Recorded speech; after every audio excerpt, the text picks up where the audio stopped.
Coming up in the next 30 minutes, top divorce attorney Tracey Coates joins us to explain why January is known as Divorce Month. Well, it's easy to see why January is referred to as Divorce Month. Once the family vacations have been taken and the holidays end, and many couples decide to call it quits and begin the divorce process. Tracey Coates, a top divorce attorney, is here to talk about why January is such a big month in the divorce world.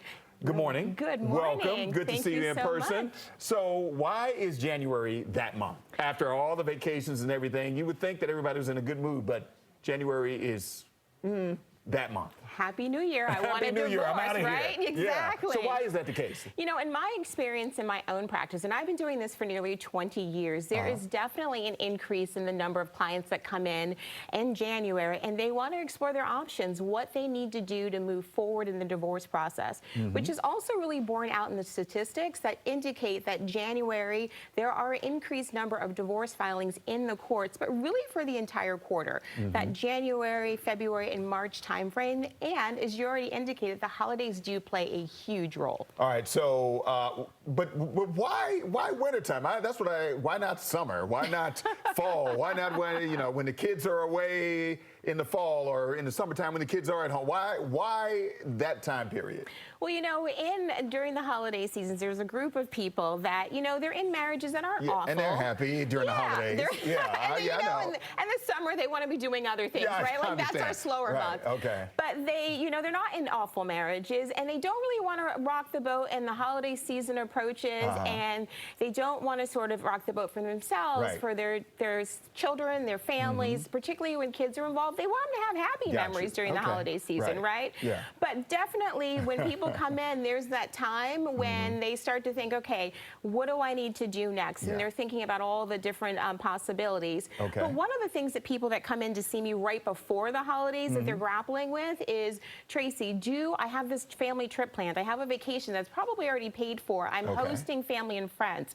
Is it okay? Really asking permission. Is it okay if I just sort of grin and bear it during this holiday season? And can we start over again in the new year? Okay. All right. So if your mindset is I'm done with this starting the new year, what are the things that you need to do?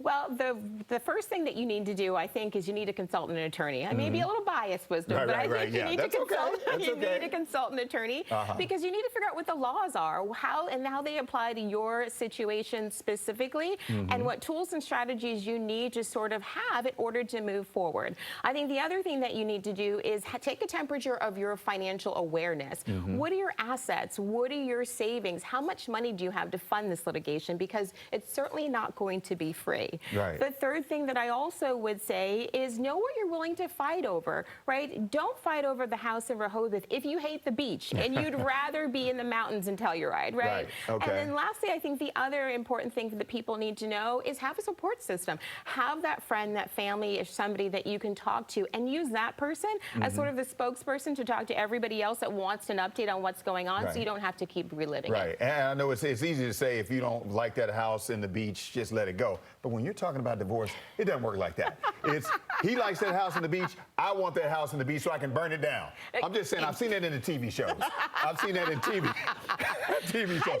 Hypothetically speaking. So yeah. So what are the other? Are there any other things you need to do, or any warning signs? Where do you go once you get to this point in your life? Well, I think taking a step back to the people when you're talking about after the holidays and you wake up in January, and January really is a time of self-reflection, a time to sort of prioritize your wants, your desires, and what's going to make you happy. And do you really want to be in the same relationship, the same space 12 months from now? I see sort of this parallel also in my life coaching practice where women come to the realization on their own that they don't want to be in the same relationship, the same marriage, under conditions that are completely unacceptable to them, right? And we saw this also last fall with Tom Brady and Giselle, and just sort of, she no longer wanted to be in his shadow. She wanted to sort of take the front seat from here in her career moving forward. Okay, all right. Well, thank you very much for the information. We appreciate it. And good luck to you out there if this is your month to make that move. All right, there's the information. If you need an attorney, there's the information for one right there on your screen. She can help you out. Thank you very much for coming in and speaking with us this morning. Thank you so much. Always nice to see you. Always good to see you. All right.